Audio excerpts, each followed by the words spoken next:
Hello. Well, hopefully we're live. Let's just check the connections. So back to the IRC. The IRC chat room we're using is Ubuntu-UOS-show and tell, and that's on Freenode.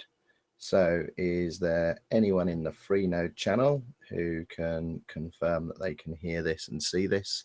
We'll just give everyone a few moments to catch up. Thanks, Ridgewing. Okay, then. I'll just make sure I know how to drive all of the technology this end. I think we've got everything lined up. Right. Thank you, Fretzel. Thank you. Okay.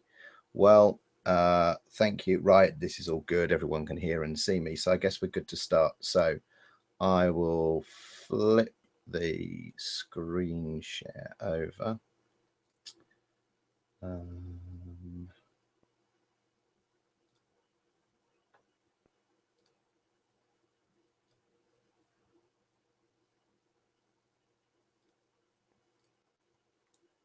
Okay, hopefully you should be able to see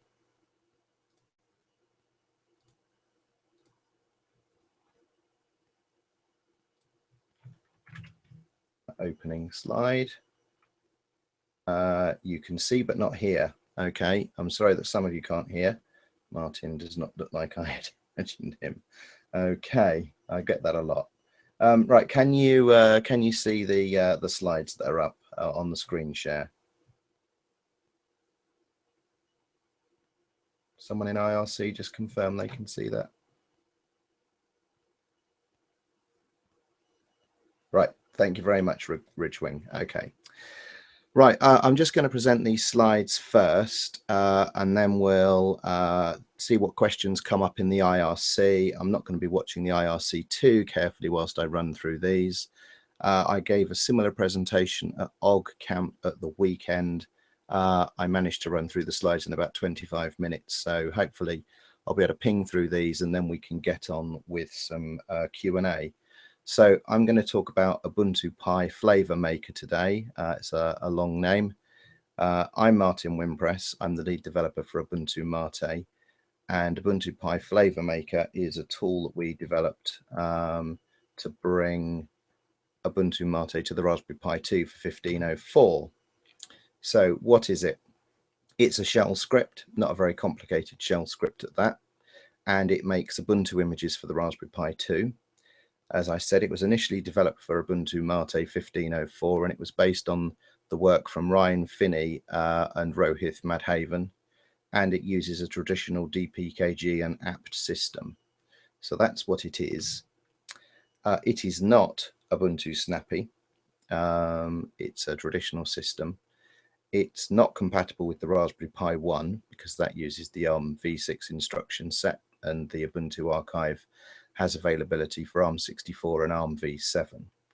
And at the moment, it's not capable for distribution release upgrades, and that's due to the unusual nature of the kernel and also the fact that PPAs have been embedded in to provide some of the software that isn't available in the archive at the moment. So what Ubuntu flavors work? At the moment, I've successfully got this running on Ubuntu, Ubuntu Mate, Ubuntu Server, of which there are two slightly different versions, and Ubuntu. And what all of those have in common is they do not require any 3D accelerated drivers for X. They can run with 2D or software compositing. So just to prove that this isn't smoke and mirrors, here are the screenshots to prove it happened. That's Ubuntu Mate 1510 screenshot I did as we released it. And then a couple of days later, after working with the Ubuntu team, here's a screenshot of the Ubuntu image running on the Raspberry Pi. So that's proof it happened. I haven't got a screenshot of Ubuntu, but it does work.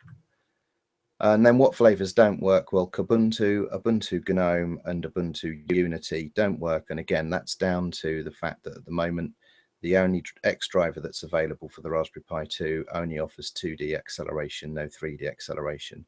So those desktops without hardware assisted compositing don't go. Kubuntu's the best of them because it does at least fail gracefully and give you a nice debug output as to what's not going on. The other two just get stuck in a sort of a infinite boot loop. So why create this thing? Well, there's over 5 million Raspberry Pis sold. That's according to the Raspberry Pi Foundation in February this year. So I should imagine extrapolating the trend, we're probably at 6 million, if not beyond. And there's a lot of educational material based on the traditional Debian system for the Raspberry Pi. And if we create this thing now, then we can use it as a gateway to Ubuntu Snappy.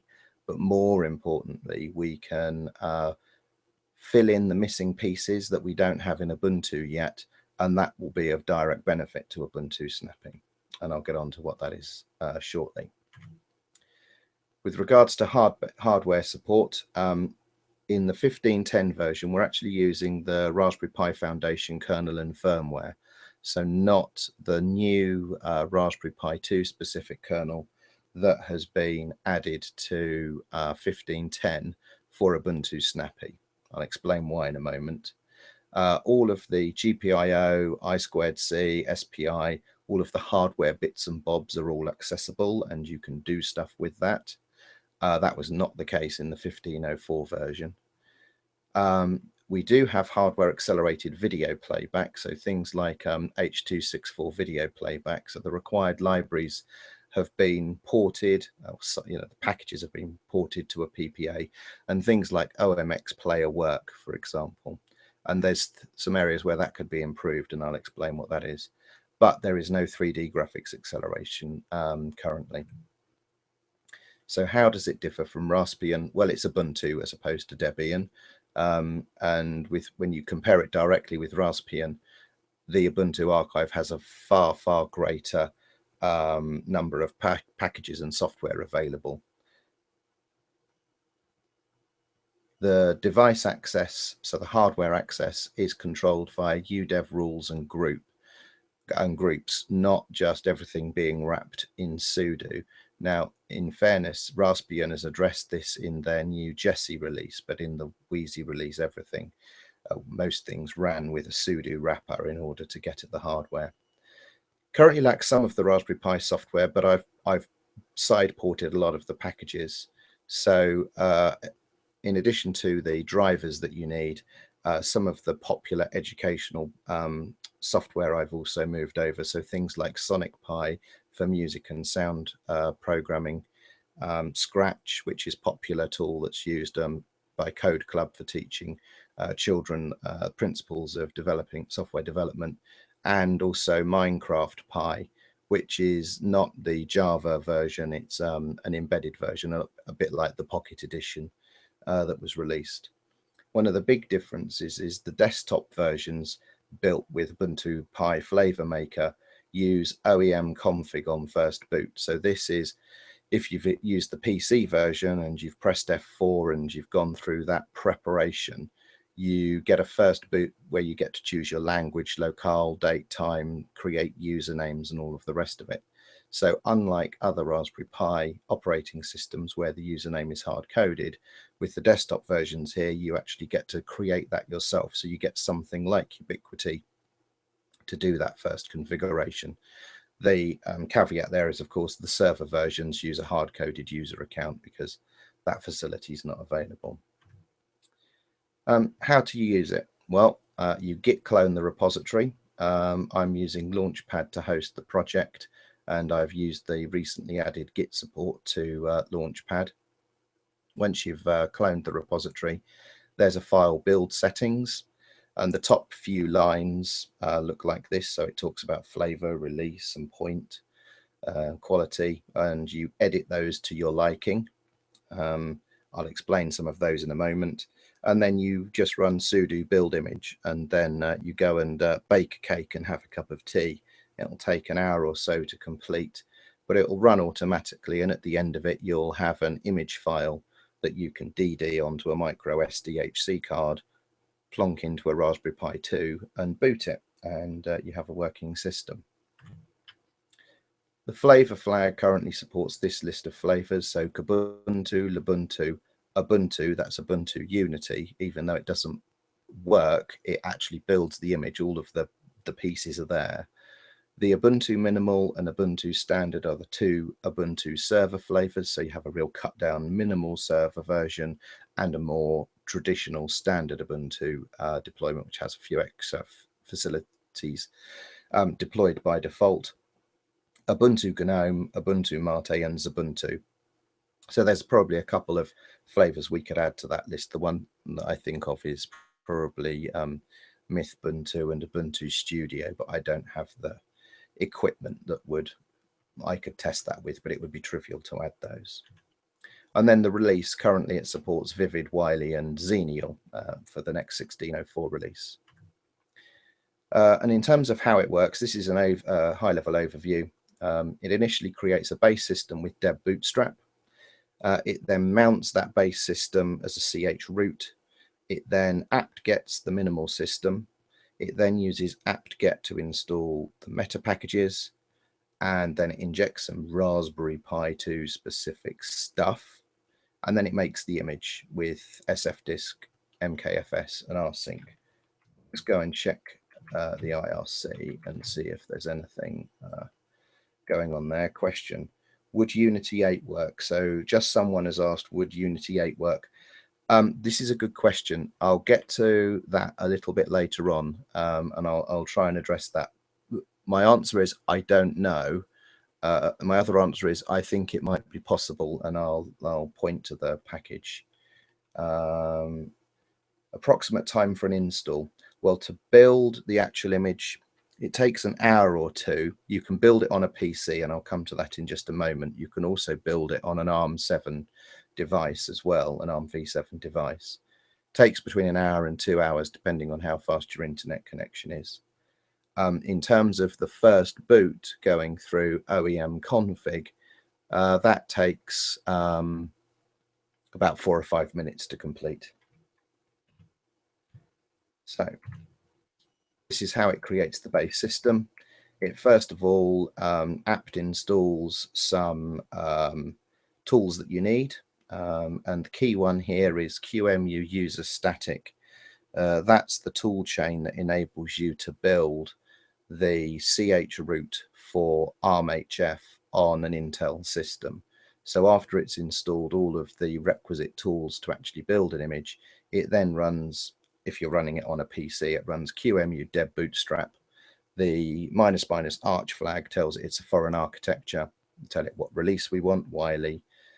Tilde build is where we're going to build it. And then it uses a different repository, because this is where the ports for ARM and PowerPC and the various versions of ARM and PowerPC live. We then mount the ch root. That will look familiar if you've ever recovered an image on Ubuntu. So that's how you mount the necessary scaffolding to get a usable system. And then we install the F2FS tools, because you've got the option of building either ext4 or F2FS file systems for the image. And then we install software properties common, because we do need to enable some PPAs in order to get this to go. We then install the Ubuntu minimal system. Everything has the Ubuntu minimal system. If you're just building the Ubuntu server minimal version, that's where the software installation stops. And then we install Ubuntu Standard, which gives you all of the common foundations. Installing the meta packages, it's ever so slightly different for each of the flavors, but much the same. Ubuntu and Ubuntu Mate are set up in such a way that they don't resolve the recommended packages when they're built from the seeds.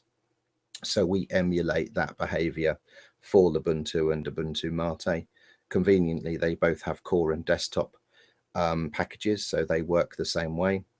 Xubuntu also has a core and desktop package, but does resolve the recommended software, so that behaves slightly differently. And then Kubuntu, Ubuntu, and Ubuntu GNOME just have a desktop package, and they fully resolve the recommended packages. So that's how, and you'll notice the caret at the end of each of those lines That's to create a system that's mostly similar to how the images are built for the ISO images on the desktop releases. It means that you can remove a package without having to yank the entire meta package that package was pulled in by. So then we inject some Raspberry Pi 2 stuff. And the first thing we do is we create some system groups for the GPIOs, the I2C, SPI, which I think is used for cameras and monitors and stuff like that, and input devices. We then create an add user hook, and you can do that by defining a file in user local sbin add user.local. And that is what it actually does there. So this runs as a post script. Whenever you provision a new user account, it will add those users to the ADM group, the GPIO group, and you can see the other groups you get added to. That means that when OEM config runs and it creates the user that you choose to be added to the system, they're automatically added to those groups. It also means that post install, days later, if you add another user to the system, they will, as a regular user, they will also be added to those groups, meaning that regular users have access to the hardware. And the reason, and the way that they're given access to that is a bit later, and I'll talk about it in the next slide. Some UDEV rules are created that use groups to allow access to the hardware. We create a default user account. So that's either a hard-coded account for the server editions or the OEM user if you're using OEM config. And if OEM config is being used, which is the default for the desktops, it prepares OEM config. So it basically does the necessary underlying changes with system D to tell the system that on its first boot, it should run OEM config to complete the install. I'll just take another look in IRC. Okay, no new questions, so I'll carry on. Then we install the Raspberry Pi 2 bootloader and the Raspberry Pi kernel and the firmware. That's all stuff that comes from packages I've side ported from the Raspbian repositories into a PPA. We then install the FB Turbo Xorg driver. This is a 2D driver for some ARM platforms, including the Raspberry Pi 2, that has some 2D optimizations, but no 3D capability. So it's faster than just a standard frame buffer or the VESA driver, for example. It has some DMA and fast blitting capabilities for 2D operations. We then configure some kernel modules, and that's mostly just blacklisting stuff you're never going to have on the Raspberry Pi 2. And then we configure the UDEV rules for these device subsystems. So GPIO, I2 squared input, SPI dev, and VCHIQ, which is the device that the hardware accelerated video playback is bound to. Then we install a thing called copies and fills. This is a highly optimized set of memory functions for the Raspberry Pi, and it's for a couple of chips, a couple of Raspberry Pi chips. As best as I can tell, it's highly optimized memset, memcopy, memmove, and a couple of others. And then they're provided through LD preloading. So you get some significant performance improvement by using that. The only caveat is if you have those LD preloaded inside the CH root, it segfaults the CH root. So after installing this, you then actually need to remove the preloader. Otherwise, you can't get back into your CH root. And the script handles that flip-flopping of the preloading. And I've recently seen today that there's a more elegant way of handling that. There's another issue with that, which I'll come on to later as well in help that we need. We then generate boot.config, and that's basically, think of this as the BIOS settings for the Raspberry Pi bootloader.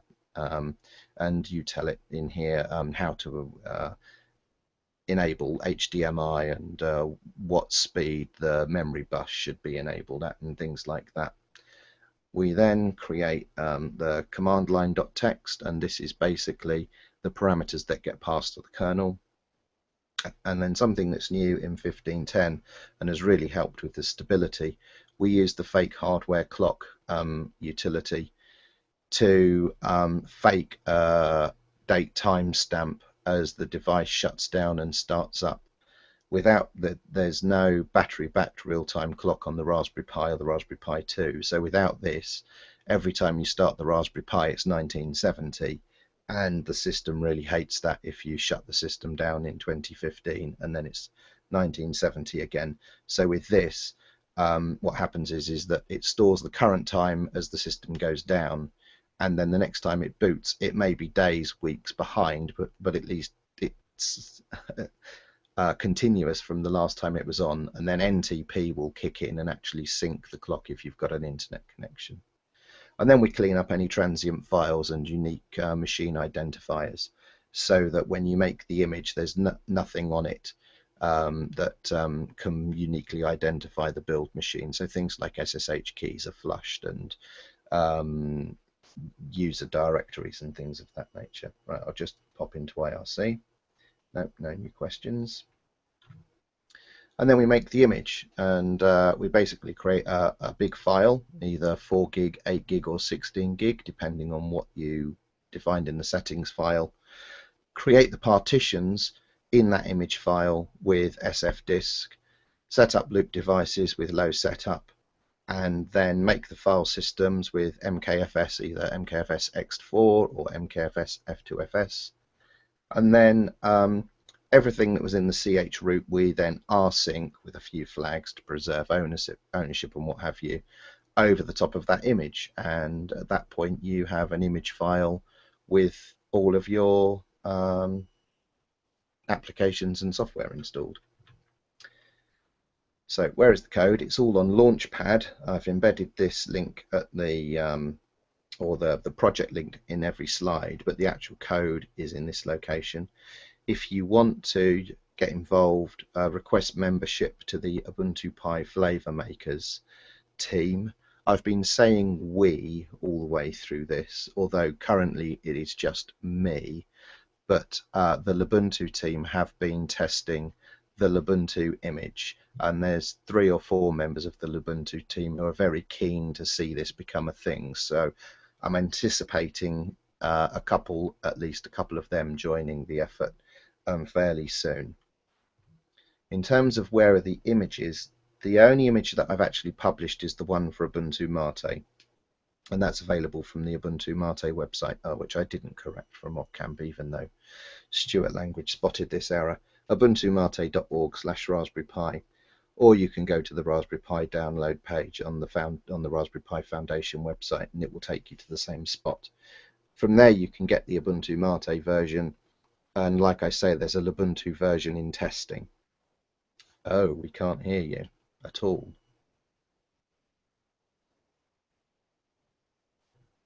I should just go to IRC.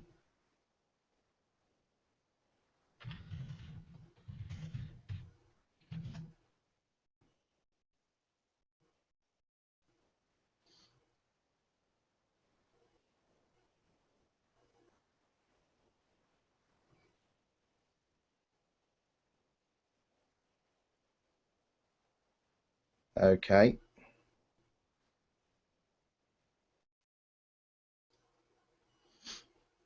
Well, I've turned it on and off again because I've been told that's the right way to deal with these issues. Can anyone hear me now? Refresh the page. Okay, we'll do that then as well. Thank you all for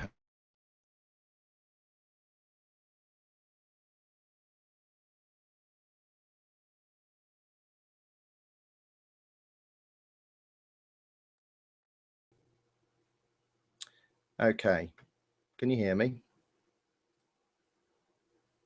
Any good?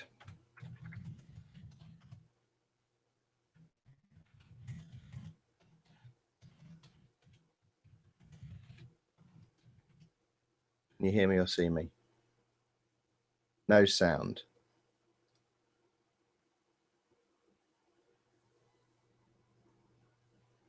Can you hear me now though? That's the question. There's no sound or video.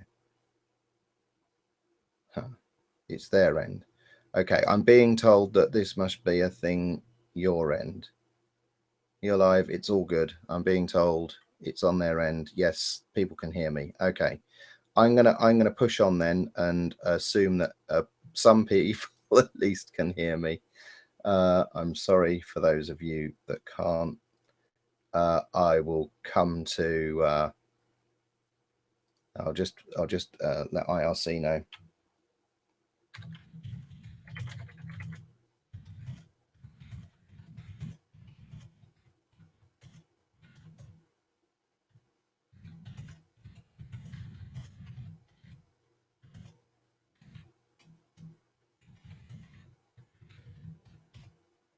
We'll just give this 1 minute to give the people in IRC that have lost the sound to see if they can reconnect or something.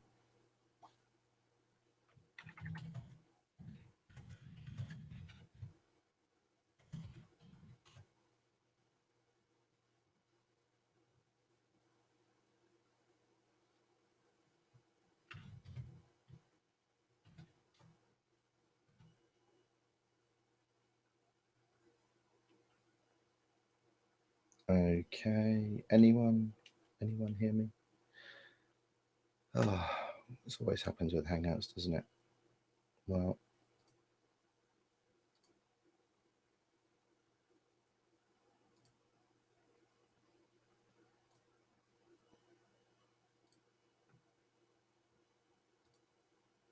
okay. Well, I'm being told it's all good by the organizer, so I'll just go back to the slides and share it, and we'll carry on from there and see what we can manage. Okay, we're going to push on. I'm sorry some of you have lost this. I'm just going to let the IRC know what we're doing about this.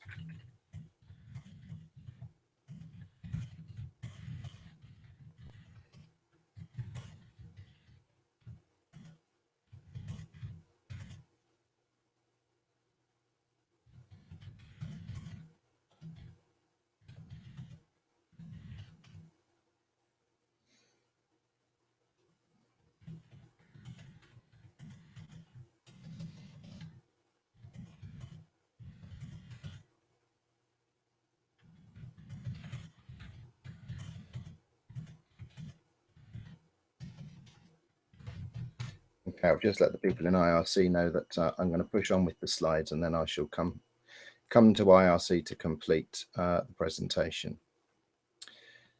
So, what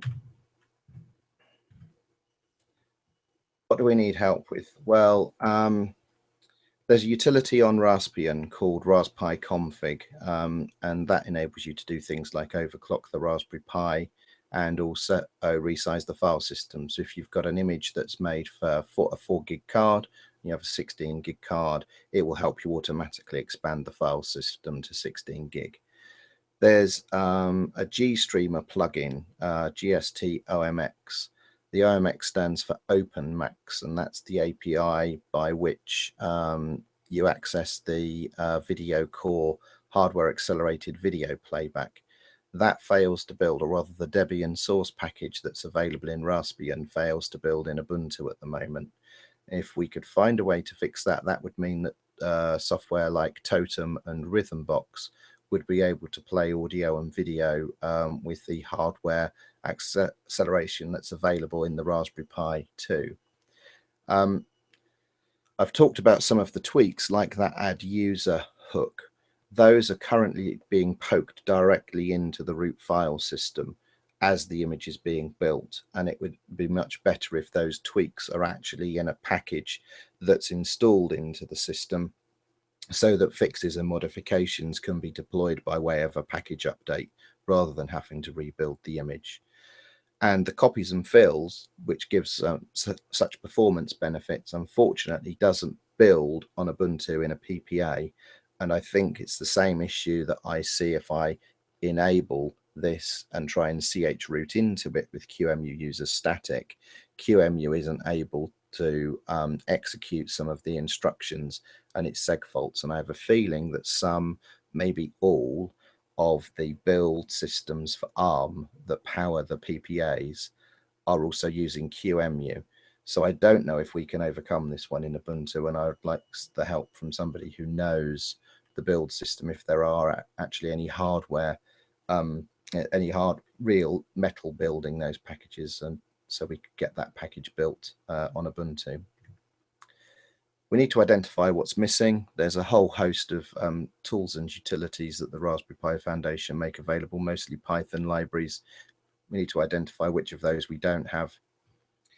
Ubiquity support doesn't support the, or rather, due to the unusual nature of the Raspberry Pi Foundation kernel, this causes Ubiquity, or rather OEM config, to fail during the setup process. So at the moment, there's a rather dirty hack to prevent OEM config from trying to build or rebuild the initial RAM disk on that first boot.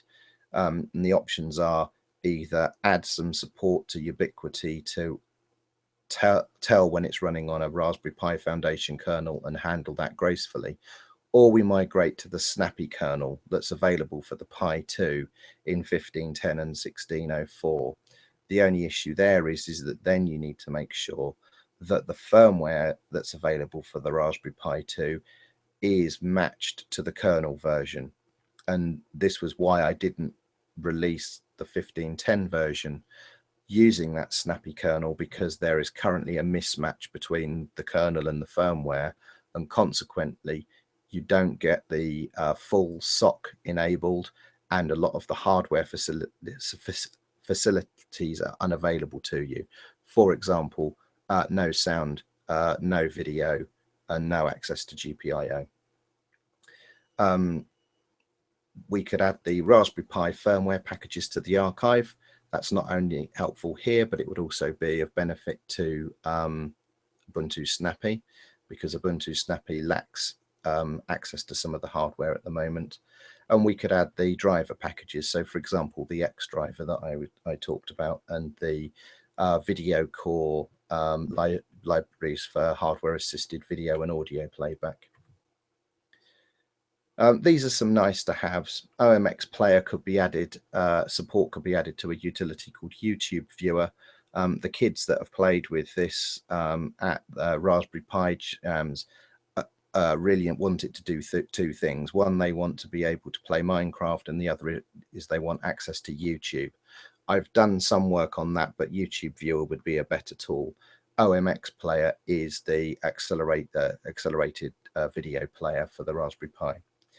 And lots of other people want Kodi for the Raspberry Pi 2 for Ubuntu, and that comes with a number of different compilation time options and different library choices and patches in order for it to work on the Raspberry Pi 2. So it would be good to port those packages to Ubuntu, maybe under a different package name specifically for this architecture, because it seems to be popular. And then finally, and something I can't help with at all, but there is a Mesa and DRM driver for the Broadcom VC4 chip available. This is the video core chip on the SOC in the Raspberry Pi. It's going to debut in Linux kernel 4.4, and it won't have 3D support yet, but that is coming. And when this arrives with 3D support, it will be possible to run desktops like Kubuntu and Ubuntu and Ubuntu GNOME and Ubuntu Unity. And the question is, and I don't know enough about Mir, is this sufficient to run Mir and therefore Unity 8 as well? A step in the build process that's optional is you can make an intermediate tarball. And what that tarball is basically a generic AArch32 ARMv7 rootfs. So it doesn't have a kernel, it doesn't have a bootloader, it doesn't have any X drivers, and it doesn't have any Raspberry Pi 2 specific tweaks. I make one of those available for Ubuntu Mate 1504 for board manufacturers and enthusiasts, and you can take that root file system and inject a bootloader, a kernel, and X drivers, and you can port it to your preferred ARM v7 platform. And a number of people have done that. So it's an optional build step, but it's proven quite popular. So with that, I'm going to take questions. I'll go back to the IRC and see if they've heard any of the last 5 minutes or not, and see if we've got any more questions. Okay. It's good because I've got lots of questions. So I'll ask if there's any questions in the IRC.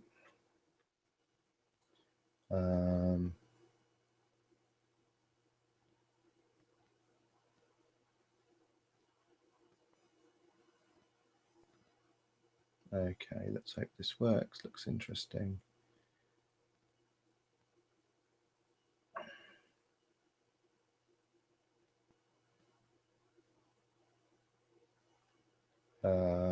Looks like it's the YouTube lag because everything's working fine. Okay. Okay, here we go. We've got a question. So how much of this is automated is the question. I missed the start. Okay, the script is 100% automated right now. So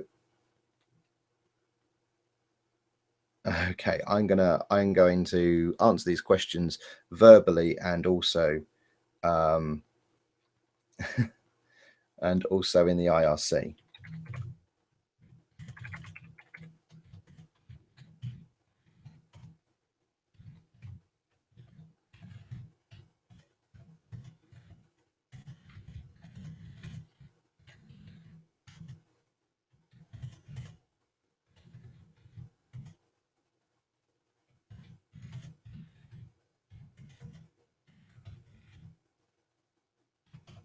So the only bit that isn't supported, isn't automated, is when Sonic Pi installs, it pulls in Jack, and that requires some preceding.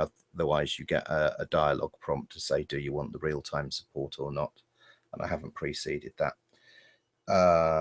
Question, do you support device tree in the Pi kernel? Yes, the same device trees that are available in the Raspberry Pi Foundation kernel are available here. So that means recent hardware such as the Pi touch screen is supported.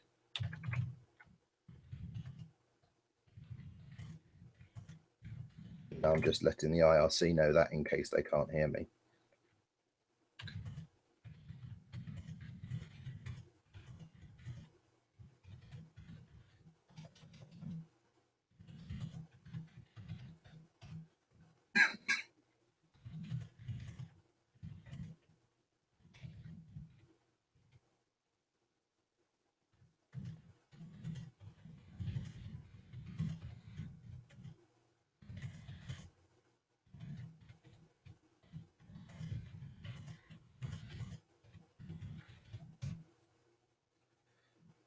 Right, then we've got another question here from Ridgewing. It says, where is the bug list for this project, in Launchpad or GitHub?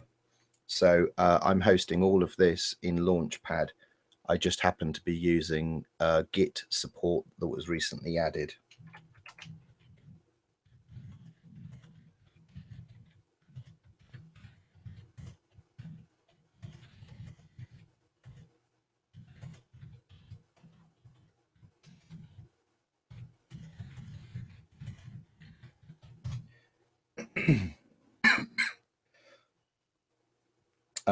Question from Ali1234 is, are you aware of LTSP on the Pi 2?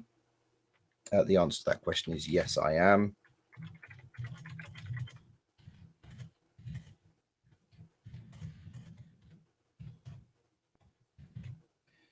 However, I typically use X2Go because I have a good relationship with that team.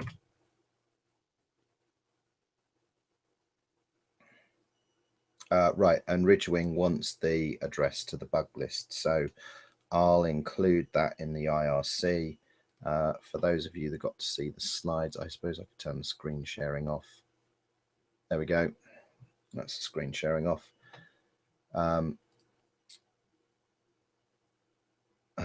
Okay, Ridgewing wants to help out. That's good. That's exactly what I was hoping for from this presentation. So the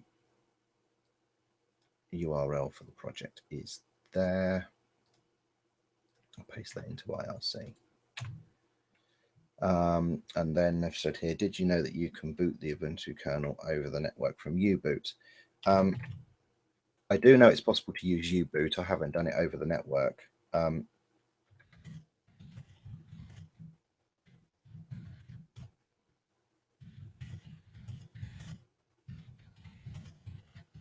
I've just said I knew about Uboot, but not booting over the network. The other thing I will add is that it might be possible to use Uboot with Berry Boot to create a single image with every flavor on it. Okay.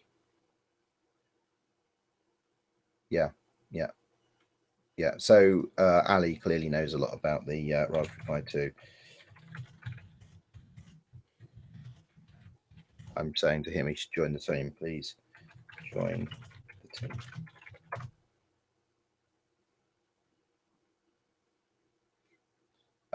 Right. I don't know if anyone is ever going to see this bit of the talk or not. Technology, hey, who'd depend on it? I know at least one person is able to see this, and hopefully the recording is working. So when this is played back, you'll have all of my answers. And if not, I'll try and put a summary of these questions in the log. So we've got some more questions. So what you're telling me from this address, yes. Let's just check that. Copy the link. There's some people here that want to just confirm the links to the Raspberry Pi, the Ubuntu Pi Flavor Maker Launchpad. Yes. Configure bugs. Okay. In Launchpad, when they become inactive, change. So I've just enabled the bug reporting thing. So Ridgewing LP. I've just told the guys that I've enabled the bug report there. And there are no bugs because I've obviously just enabled the bug tracker. Okay. I think this is going to be a pretty poor video because I imagine that you're just looking at me furiously typing at the keyboard, and I'm not sure if anyone's going to ask any other questions through the session. So let's just see if anyone's posted any questions in the Hangout itself. They haven't. So I will check the chat.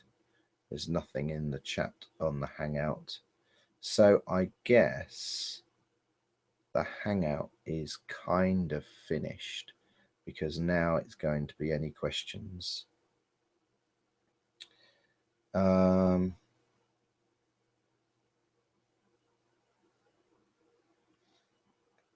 Yeah, I think what we'll do is I'm going to join IRC fully and end the